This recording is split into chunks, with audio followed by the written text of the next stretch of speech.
কবি নীরেন্দ্রনাথ চক্রবর্তীর লেখা কবিতা স্বপ্নে দেখা ঘরদুয়ার। পুকুর, মরাই, সবজি বাগান, জংলা ডুরে শাড়ি, তার মানেই তো বাড়ি, তার মানেই তো প্রাণের মধ্যে প্রাণ।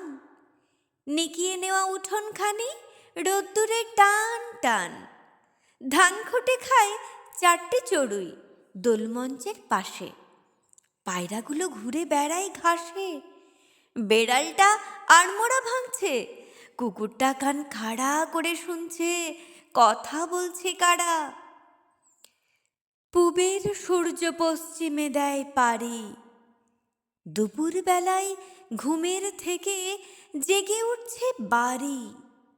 লাঠির ডগায় পুঁটলি বাঁধা, অনেকটা পথ ঘুরে লোকটা যাচ্ছে দূরের থেকে দূরে।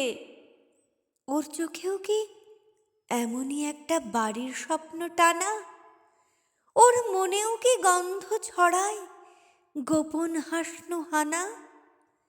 ও বড় বউ, ডাকো, ওকে ডাকো, ওই যে লোকটা পার হয়ে যায় কাঁসাই নদীর সাঁকো। নমস্কার।